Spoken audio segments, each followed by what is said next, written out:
Train से जा रहे थे तो हमारे बगल में एक महिला बैठी थी, 1 रुपया निकाल कर फेंक दी नदी में। हम कहे रुपया में कुछ लग गया है, फेंक दिए। कैसे बोलते हैं, हम गंगा माई को दिए। चलिए गंगा कितना लाचारी है जो 1-2 रुपया मांगती है।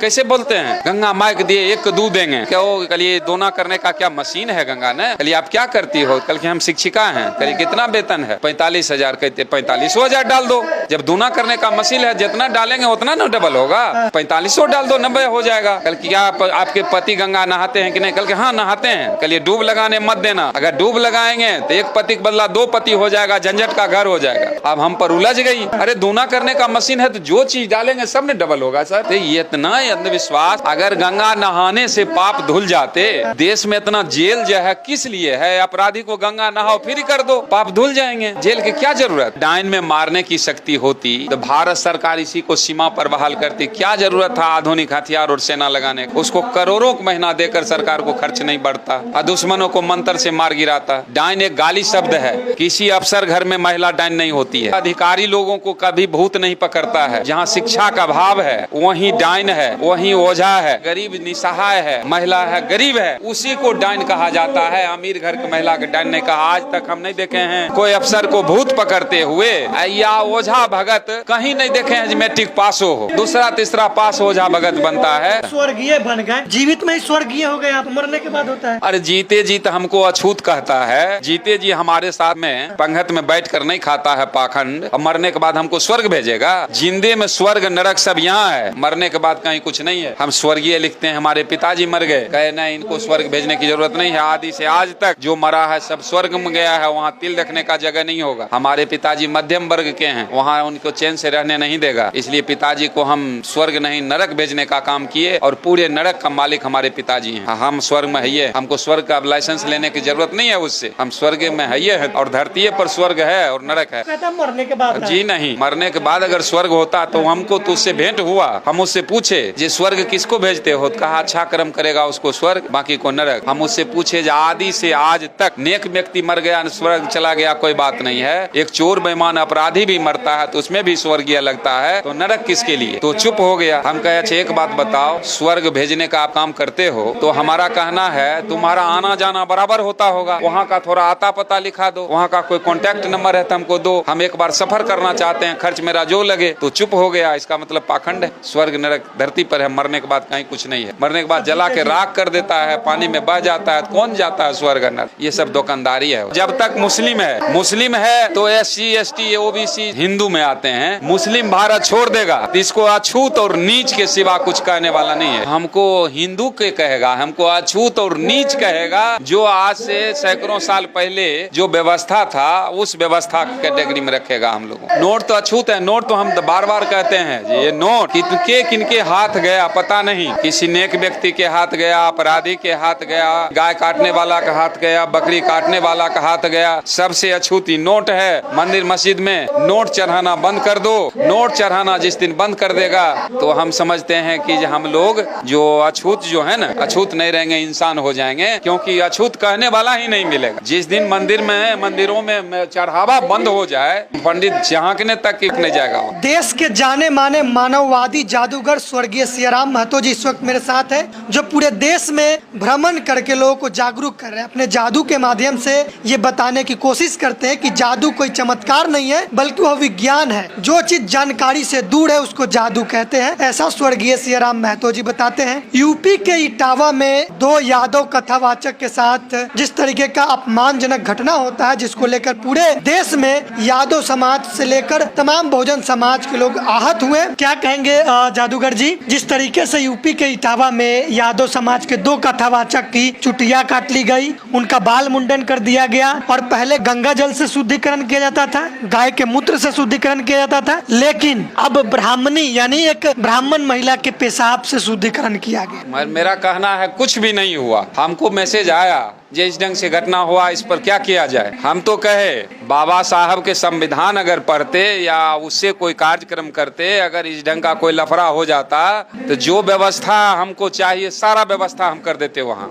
लेकिन वहाँ व्यवस्था हुआ जो कथा कर रहे थे जादव होकर, तो उसको जूता से मारता ना तब अच्छा होता, उसका नींद खुलता। क्यों कर रहे हैं? क्योंकि थेथरे हुआ जो पोगापंथी वो ब्राह्मण समाज कर रहा है, वही काम ये भी करना शुरू किया।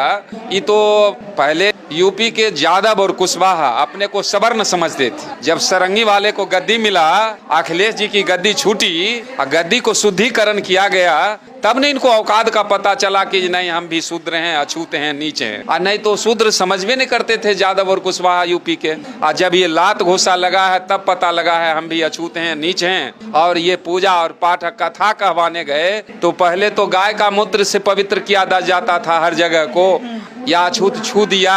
अब तो ब्राह्मणी के पेशाब से छीटा शरीर पर। और यादव और कुशवाहा जिस दिन जाग जाएगा देश का व्यवस्था बदलेगा। हम कहते हैं अछूत और शूद्र से अच्छा जानवर का खाल है, मरे जानवर का खाल जो आप देखते हैं। ये शूद्र जाता है मंदिर में तो मंदिर छुआ जाता है, लेकिन मरे जानवर का खाल मंदिर में रखा रहता है, वो शुद्ध है। कैसे जैसे जानवर का खाल कैसे नहीं है, जैसे ढोलक जो बना है किसी मरे जानवर का खाल से बना है और ढोलक मंदिर में रखा रहता है, और इंसान जाता है मंदिर छुआता है, तो वह मरे जानवर के खाल के बराबर ही सुधरवा नहीं है। फिर भी इतना जूता लगने के बाद, इतना पिटाई होने के बाद, कई जगह इसको हत्या कर दिया, फिर भी इसका नींद नहीं टूट रहा है। तो हम तो कई मंच से कहे हैं, इधर मध्य प्रदेश में भी हम कई मंच से कहे, वो कुछ नहीं किया। उस व्यवस्था ने, ब्राह्मणवादी व्यवस्था ने इसको कुछ नहीं किया। मूत इसको पिलाना चाहिए। कथा करने चले हैं। जिस समय बाबा साहब का संविधान नहीं लिखा गया था उस समय तुम शास्त्र छूने का अधिकार नहीं था। और जब अधिकार में थी बाबा साहब का संविधान जब बना तो घंटा बजाने वाला का वंशज देख लीजिए, आज संविधान पढ़कर विधानसभा और लोकसभा में जा रहा है। आज संविधान लिखने वाला का वंशज आज घंटा हिला रहा है। ये छूट तो दे रहा है, छूट जो तुम आप मंदिर अपनाओ तुम, और संविधान लेंगे हम और सारा कुर्सी लेंगे हम, और वही हो रहा है।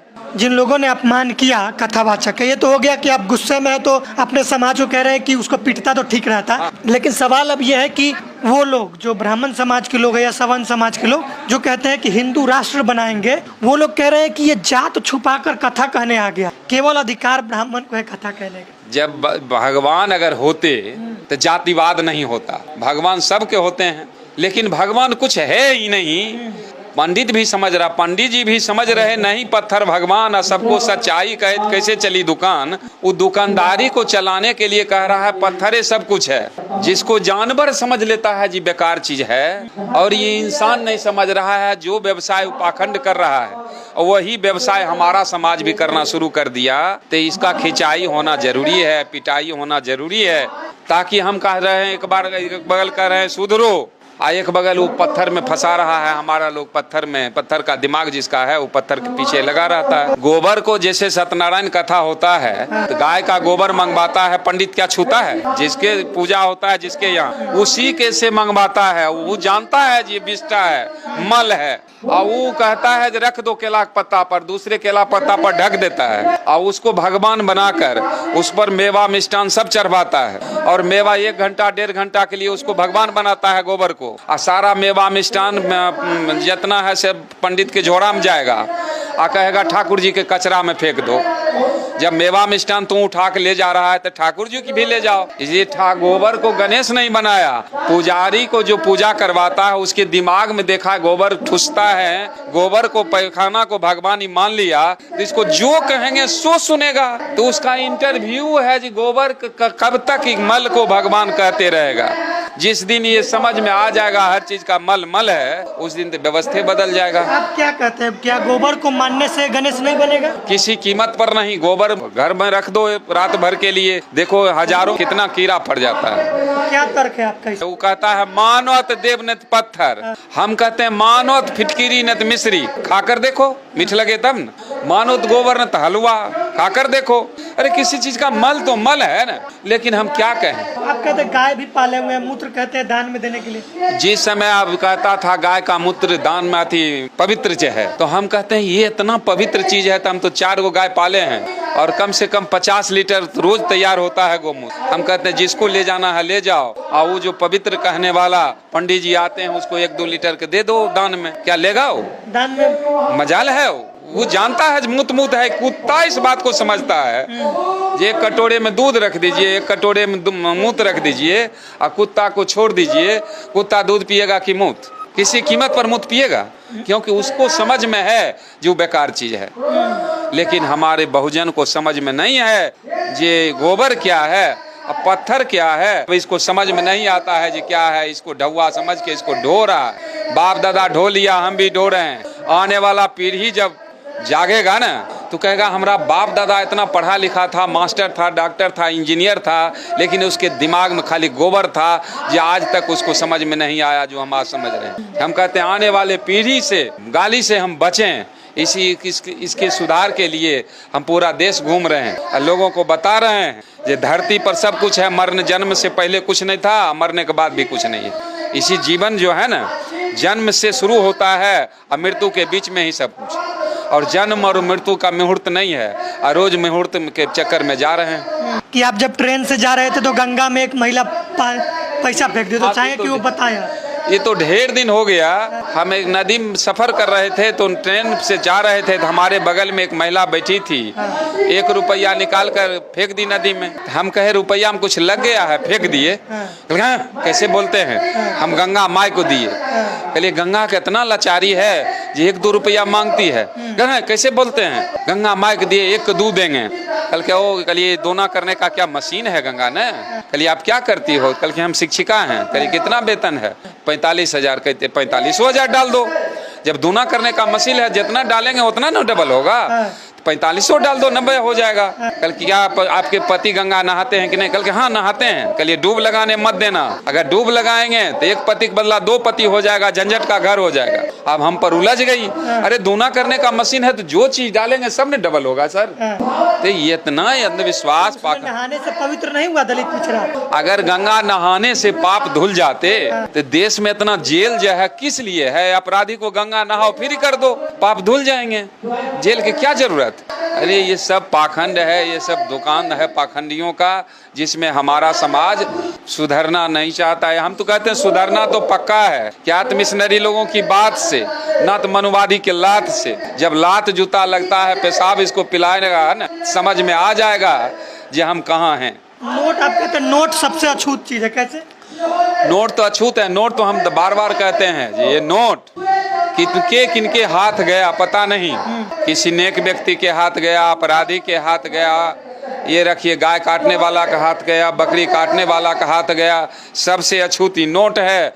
मंदिर मस्जिद में नोट चढ़ाना बंद कर दो। नोट चढ़ाना जिस दिन बंद कर देगा तो हम समझते हैं कि हम लोग जो अछूत जो है ना, अछूत नहीं रहेंगे, इंसान हो जाएंगे, क्योंकि अछूत कहने वाला ही नहीं मिलेगा। जिस दिन मंदिरों में चढ़ावा बंद हो जाए, पंडित झांकने तक नहीं जाएगा। वो चढ़ावा ही लेकर एक अच्छा व्यवसाय है। हमारे लोग इस पर एक दोहा नहीं लिखे हैं, जे भाई न भलाई तोहरा दान पुण्य कैला से, अब प्यास बूझे नहीं मिर्चा के चबैला से। पाप कटता नहीं गंगा में नहैला से, गधा न घोड़ा होते केतनो साबुन के लगैला से। मुर्दा जिंदा न होते दवा खूब पियोला से, और मूर्ख ज्ञानी न बनी चंदन के लगैला से। और सर्प न विष तजे दूध के पियोला से, और कटे न कलेश हनुमान चालीसा पढ़ला से। कौआ न बगुला होके कपूर के सुंघौला से, और पाखंडवाद तभी मिटी हैं जब विज्ञानवादी बात समझला।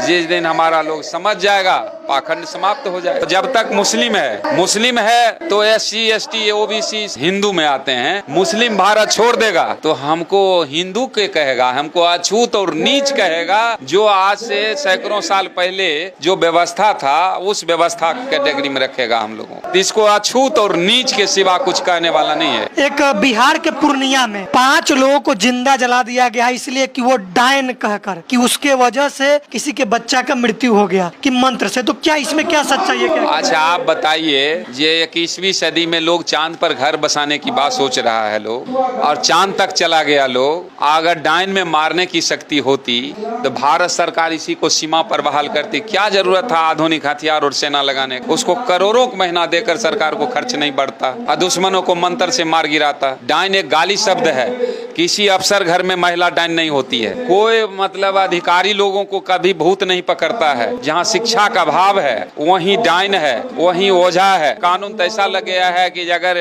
किसी महिला को आप डाइन कहते हैं, अगर दो गवाह हो गया तो उस पर 302 का मुकदमा चलेगा। और ये तो जबरदस्ती हो रहा है। गरीब निसहाय है, महिला है, गरीब है, उसी को डाइन कहा जाता है। अमीर घर की महिला को डाइन नहीं कहा। आज तक हम नहीं देखे हैं कोई अफसर को भूत पकड़ते हुए या ओझा भगत कहीं नहीं देखे हैं। मैट्रिक पास हो दूसरा तीसरा पास ओझा भगत बनता है। जे हम कहते हैं जे भरम में है भटका, रे भरम में है भटका, भरम में है भटका, भरम में है भटका, हाय मन मूर्खा, भरम में है भटका, हाय मन मूर्खा।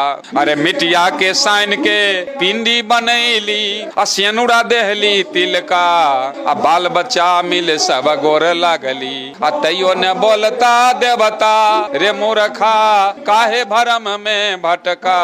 रे पढ़ल लिखल पर देव तो नहीं आवे, आ मूर्खा बनता भगता। आ जब जब ताल परे मानर पर, अरे जब जब ताल परे मानर पर, आ तब तब देहिया डोलता, रे मूर्खा काहे भरम में भटका।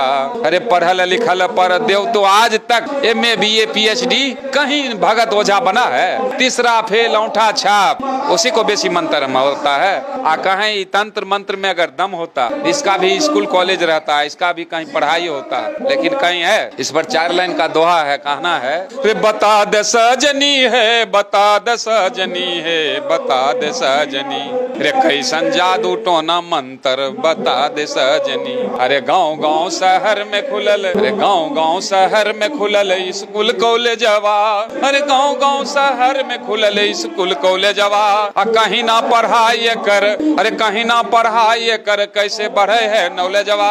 आ कहीं ना प्रोफेसर ये कर, एको नहीं मास्टर बता दे सजनी, ए बता दे सजनी, कैसन जादू टोना मंत्र। अरे कितना हथिनिये में भी ये मास्टर और डॉक्टर, अरे कितना हथिनिये में भी ये मास्टर और डॉक्टर, अरे ओवरसीयर इंजीनियर नेता कलेक्टर। आ कोई नहीं जाने हथिन, अरे कोई नहीं जाने हथिन डाइनी वाला मंत्र बता दे सजनी, हे बता दे सजनी, कैसन जादू टोना मंत्र। कैसे कैसे डाइनी बान मारे काढ़े छै करे जावा, कैसे कैसे डाइनी बान मारे काढ़े छै करे जावा।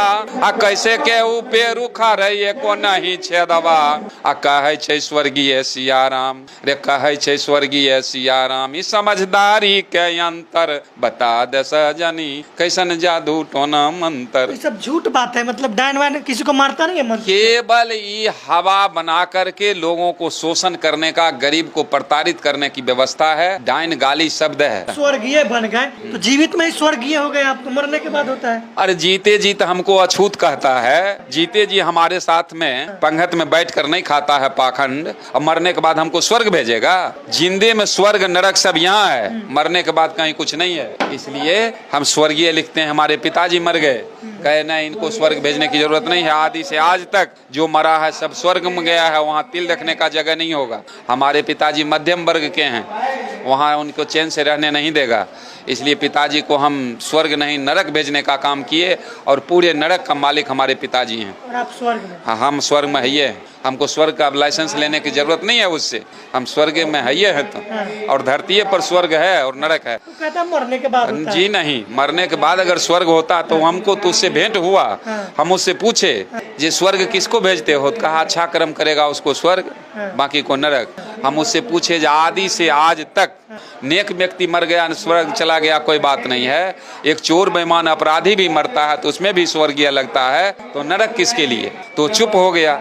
हम कहे अच्छा एक बात बताओ, स्वर्ग भेजने का आप काम करते हो तो हमारा कहना है तुम्हारा आना जाना बराबर होता होगा, वहाँ का थोड़ा आता पता लिखा दो, वहाँ का कोई कॉन्टैक्ट नंबर है तो हमको दो, हम एक बार सफर करना चाहते हैं, खर्च मेरा जो लगे। तो चुप हो गया, इसका मतलब पाखंड है। अरे स्वर्ग का मतलब है शांति। गरीब से गरीब परिवार क्यों नहीं हो, अगर परिवार में मिलकर रहता है तो घर स्वर्ग है, कलह है तो नरक है। चाहे आपके पास संपत्ति जो, स्वर्ग नरक धरती पर है, मरने के बाद कहीं कुछ नहीं है। मरने के बाद जला के राख कर देता है, पानी में बह जाता है, कौन जाता है स्वर्ग नरक? ये सब दुकानदारी है उसकी।